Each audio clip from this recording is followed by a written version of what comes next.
Halo teman-teman, kembali lagi di KRL Motovlog. Punten yang kot. Loh. Orang sini padahal harusnya putar balik kayak gitu. Dia tuh nggak boleh langsung ke sana, harus lewat U-turn dulu. FYI gitu. Nah, jadi di video kali ini gue lagi muter-muter kota Bukit Tinggi. Ini mau pergi ke nyari sarapan buat adik gue di sekolah, beliin bekal lah gitu, karena nggak sempat bikinnya di rumah. Jadi gue mau nyari nasi uduk. Sekaligus hari ini gue mau ngebahas tentang ini, kelebihan dan kekurangan si NMAX 2018 ini. Ya, udah telat banget sih ya. Ini aja udah, yang model baru udah lama keluar nih 2020. Tapi ya it's okay lah ya. Mana tahu ada teman-teman yang pengen beli motor bekas NMAX keluaran tahun ini 2018. Maaf kalimatnya jadi kalimat pasif. Terus gue mau ngasih perbandingan sedikit bedanya sama NMAX baru apa gitu kan. Karena ya seperti yang teman-teman udah ketahui kan, 2020 kan udah ganti model, udah banyak perubahan lah gitu kan, terutama dari segi fiturnya. Jadi ya worth to discuss sekarang. Nah tapi gue mau selesaiin dulu urusan adik gue ini. Jadi dia dibeliin sarapan, terus gue antar ke sekolahnya. Ya pokoknya penasaran kan gimana perbedaan NMAX ini dengan NMAX baru, dan apa aja kelebihan kekurangan NMAX yang ini. Makanya stay tune terus di KRL Motovlog. Jangan lupa di like dan di subscribe juga. Ikutin terus KRL beli nasi uduk.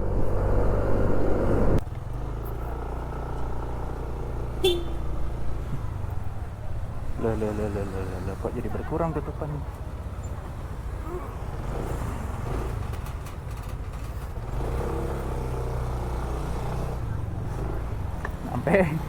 Sampai gemeter tangan gue buka gerbangnya anjir. Sekarang kita bahas kelebihan dan kekurangan di motor gue. Yang pertama dari segi kelebihan dulu ya. Sebelum gue bahas kelebihan kekurangannya, ini gue disclaimer, ini pengalaman pribadi gue setelah pakai motor ini lebih kurang 2,5 tahun ya. Jadi gue yakin feel orang kan beda-beda tuh. Dan makanya gue bilang tadi, ini opini gue yang gue pribadi rasain. Jadi yang paling pertama, kelebihan NMAX itu tuh body bongsornya ini. Kenapa gue bilang body bongsor ini malah jadi kelebihan? Gue kayak lebih kayak kalau misalnya gue riding motor yang lebih agak berat dari yang bisa kita bawa itu biasanya gitu kan, gue kayak berasa pride gitu loh. Mungkin itu kali ya yang dirasain anak-anak NMAX yang berasa bawa moge itu ya, kayak pride-nya bawa moge kan. Ya pada lihat kan posisi riding itu kan lebih kayak hampir cruiser-cruisernya Harley gitu ya, kayak gini selonjoran gitu kan. Jadi mungkin mereka udah berasa bawa moge itu, sombongnya minta ampun. Tapi ya gue nggak gitu kok, tenang aja. Gue bukan anak-anak NMAX yang berasa bawa moge. Nah body bongsor itu kayak bawa pride tersendiri gitu, ketika apalagi ini cuma motor matic gitu kan.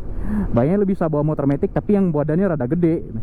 Gue kayak ada, ya kayak gue tadi bilang, gue ada kepuasan tersendiri gitu bawa motor-motor yang kayak beratnya kita rada PR buat ngontrolnya gitu. Terus kelebihan yang kedua itu tuh posisi ridingnya menurut gue, dan semua orang gue yakin pasti bersependapat ya. Nih, kaki selonjoran kayak gini, motor mana lagi yang dapat ya selain PCX lah gitu kan, di luar PCX gitu. Kita bahasnya coba motor 150 cc yang biasanya ada di jalanan aja ya, yang matic gitu. Posisinya ini tuh bener-bener nyaman banget dipakai harian, apalagi ya keluar kota bisa lah, oke gitu. Gimana ya, kayak lu tuh bisa memvariasikan posisi riding lu dengan bentuk bodinya yang kayak gini. Ya bisa jadi standar kayak gini oke gitu, atau mungkin kakinya udah lama pegel pindah ke depan gitu. Atau kalau lu mau lebay sekalian di sini nih biar bisa lurus kakinya kayak gua. Ini sih lebay sih, tapi ya kalau lu mau terserah lu, motor-motor lu kan. Jadi ada apa ya, kenyamanan tersendiri bawa NMAX itu dibanding kayak bisa sebutlah Aerox atau Vario gitu ya. Kalau coba kayak gue bilang tadi, coba kita kesampingkan dulu PCX gitu, karena PCX sama NMAX sejenis lah gitu kan. Jadi anggap aja PCX sama NMAX ini gue bikin kelebihan kekurangannya sama-sama gitu ya, ngerti lah maksud gue ya. Terus itu kelebihan kedua, posisi berkendaranya emang nyaman banget. Kemudian kelebihan yang ketiga, performanya menurut gue, menurut buat harian itu oke banget sih. Kayak stop and go nya enak tuh, tarikannya bagus tuh, responsif kan, kecepatan segala macam. Dipakai luar kota juga enak, maksudnya larinya nggak malu-maluin lah gitu, meskipun bobotnya gede ya 150 cc, nggak malu-maluin, masih bisa nyalip mobil lah gitu ya di depan lu gitu kan. Terus ya stop and go nya enak, tadi gue udah bilang juga. Pokoknya harian oke banget, buat daily juga kayak gini-gini tuh. Ya dipakai santai juga enak, dipakai buru-buru juga enak-enak aja. Tuh, asalkan lo bisa ngontrol aja, karena bodinya rada beda kan dari Matic-Matic kecil. Apaan tuh, kaget gua anjir. Kemudian kelebihan yang keempat, itu tuh bensinnya. Hemat, luar biasa hemat sih. Luar biasa hemat, gila lu. Jadi NMAX ini kapasitas mesinnya 155 cc. Konsumsi bensinnya di atas kertas, klaimnya Yamaha itu tuh 39, sekian, pokoknya 40 km per liter lah gitu tertulisnya. Yang which is gue udah juga buktiin emang sekitar 40 km per liter. Malah kalau misalnya lu jalan santai keluar kota stabil gitu itu bisa nyampe 43-44 km per liter rata-ratanya. Jadi bener-bener gila tuh hematnya tuh. Yang menurut gue 150 cc itu udah gede ya mesinnya buat pakai harian ya, tapi bensinnya bener-bener hemat. Cuman ini pengalaman gue pribadi, gue pakai Pertamax biasa, gue nggak pernah pakai Pertalite. Kadang-kadang ke turbo, waktu awal-awal turbo di Bukit Tinggi muncul. Kadang-kadang doang tapi karena mahal. Nah terus kelebihan kelima, menurut gue ini rada berbobot, gimana? Bukan berbobot apa sih, rada sensitif ya. Soalnya kaitannya sama keuangan nih. Nah menurut gue ini biaya perawatan motor ini tuh lumayan hemat, lumayan murah. Nggak mahal-mahal banget buat orang-orang yang punya pekerjaan dengan gaji rata-rata UMR. Rata-rata UMR atau di bawah UMR sedikit lah. Menurut gue nih, ini menurut gue sekali lagi ya, murah kok. Nih, kita hitung kasar aja dulu menurut pengalaman gue servis motor ini. Servis rutin yang sekali 3 bulan itu tuh gue biasanya keluar duit ganti oli per 3000 km atau per 3 bulan. Sekarang olinya 70 ribuan. Terus biaya servis 30 ribuan. Ya pokoknya keluar duit 100 ribu lah kalau misalnya motor ini bener-bener lu rawat. Maksudnya ganti oli rutin, servis rutin, itu tuh nggak akan keluarin biaya gede.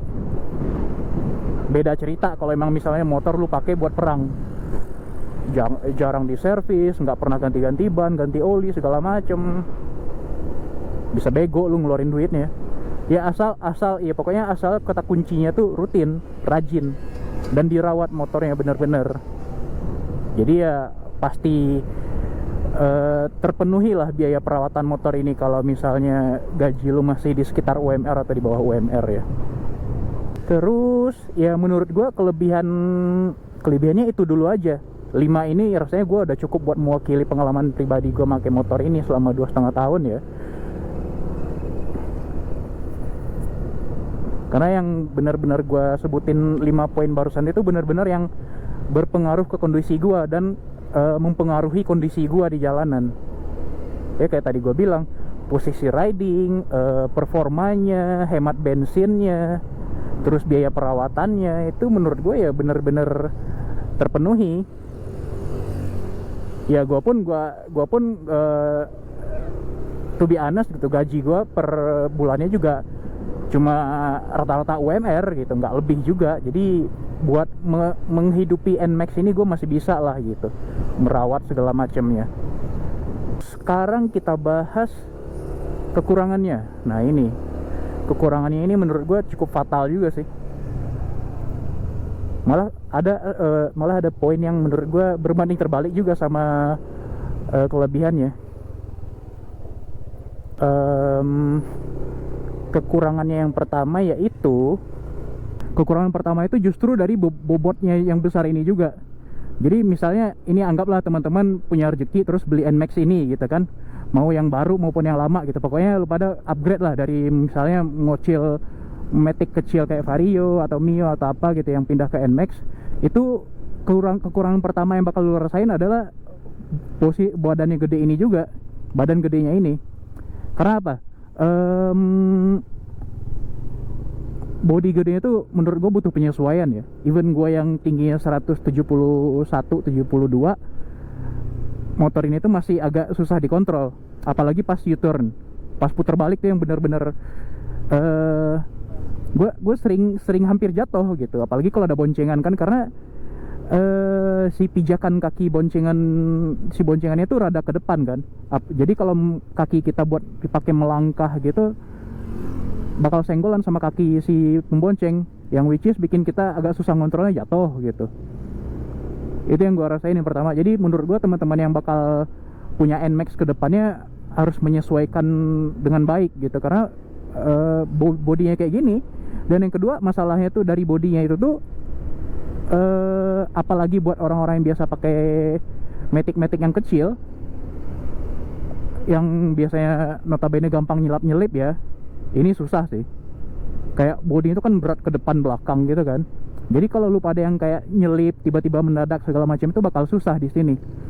Nggak bisa ngelakuin gerakan-gerakan yang refleks mendadak gitu. Misalnya lu tiba-tiba jalan santai gitu kan, terus tiba-tiba ada orang bego di depan lu. Nah, lu menghindar yang kayak gitu-gitu tuh susah banget. Harus lu bawa badan, harus lu bawa motornya. Jadi ya harus menyesuaikan banget. Harus bisa paling enggak 2 hari 3 hari lah biasain bawa motor ini ke tempat-tempat yang rame, yang butuh filtering segala macem. Harus dibiasain banget. Even gue 2,5 tahun pakai motor ini, yang kayak gue bilang tadi, masalah puter balik gue masih nggak bisa nyelesain. Gue masih nggak bisa menemukan solusi yang baik gitu. Kekurangan yang kedua yaitu justru posisi duduknya tadi yang gue bilang kelebihannya juga. Nah, gimana cerita tuh tadi kelebihan tapi sekarang kekurangan gitu.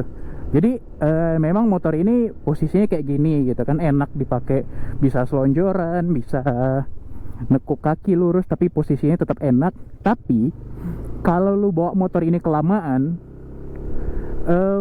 pantat mungkin oke ya, karena joknya lebar gitu, terus tebal, empuk. Tapi tulang pinggul tuh apa ya, yang di atas pantat gitulah, itu tuh nggak nyaman loh lama-lama loh.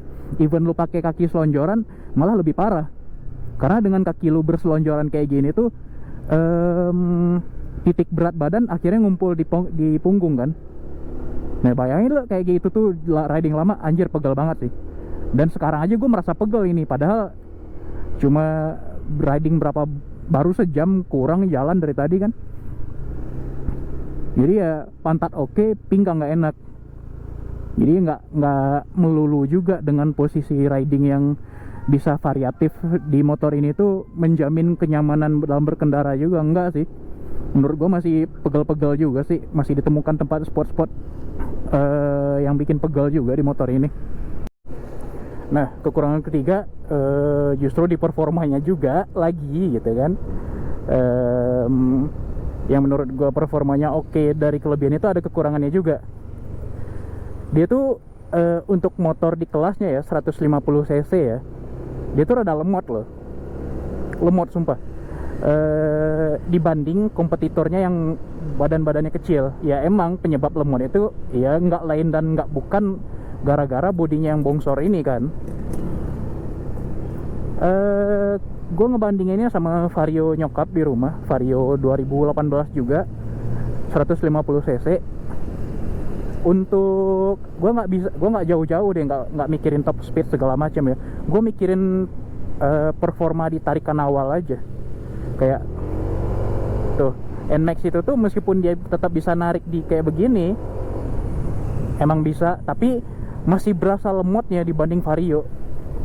Iya loh, gue tuh Vario tuh kayak pas nyoba gaya yang sama kayak gini ya, bener-bener bikin body gue ke belakang.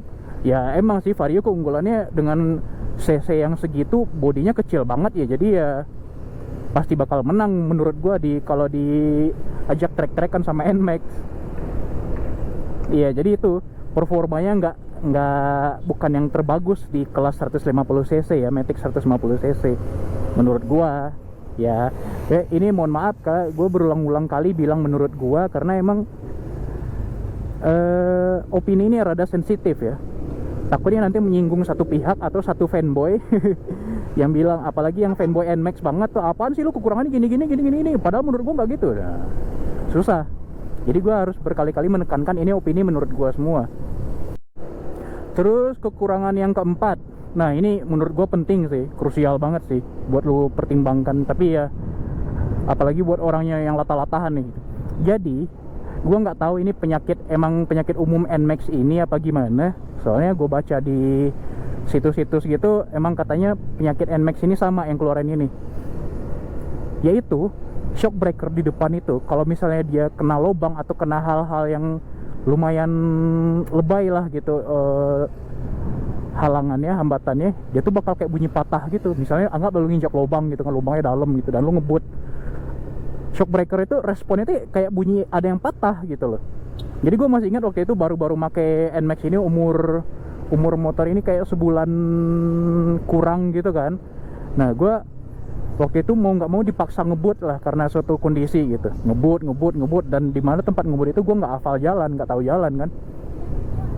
Jadilah akhirnya gue ketemu lubang yang lumayan gede banget tuh lubang, anjir, bang, bunyinya tuh bener-bener kayak mau ada yang copot gitu di motor gue ini, kayak aduh patah nih roda nih, patah copot nih gitu. Gue pikir segala macam kan, yang ternyata enggak, ternyata itu tuh cuma karakter shock breaker depannya.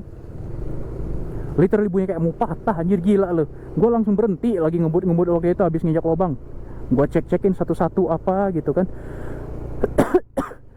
Ternyata nggak ada. Emang setelah gue sering kena lubang segala macam, emang ternyata dasar bunyinya kayak gitu. Emang cuma karakternya aja kayak gitu bunyinya. Jadi ya buat lu yang baru mau beli ini, mikir-mikir dah gitu. Karena ya meskipun emang itu cuma karakternya, tapi kan kadang namanya punya motor sih ya, kayak ada yang bunyi yang nggak wajar tuh kita pasti kagetan terus khawatir segala macam ya kan. Jadi itu tadi, shock breaker itu bunyinya kayak mau patah kalau misalnya kena lubang segala macam di depan. Kalau di belakang baik-baik aja sih.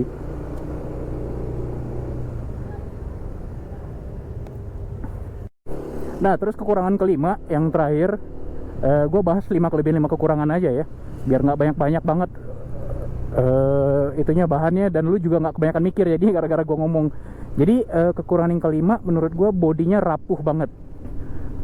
Bodinya literally rapuh.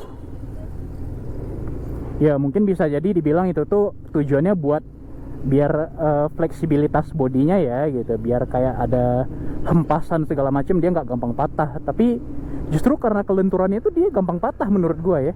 Contohnya ini windshield ini windshield gue udah ganti baut BTW. Dan yang bikin gua nggak suka banget itu adalah, anjir, bautnya itu dari plastik. Bautnya itu dari plastik. Yang waktu itu kakak gua pakai motor ini, pinjam dari Padang ke Bukit Tinggi kan. Jadilah dia dengan kecepatan yang lumayan tinggi bawa motor ini, ketemu tanggul mendadak, nggak sempat ngerem, dihajar lah tanggulnya kan, copot windsshieldnya, copot. Kayak loh kok gitu gitu. Ternyata ya emang dari situlah gue juga mengetahui kalau ternyata baut itu baut plastik. Jadi build quality-nya tuh sih kayak tuh gampang meleyot. Ini juga itu bodi, apalagi bodi samping segala macam itu rapuh banget menurut gue.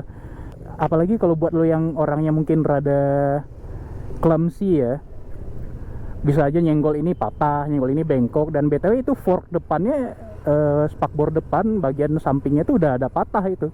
Gue nggak tahu kenapa, gue perasaan nggak pernah nyenggol orang, nggak pernah nabrak apa juga, tiba-tiba patah, dan patahnya itu hilang. Nanti gue fotoin deh, pokoknya ini nih gambarnya nih.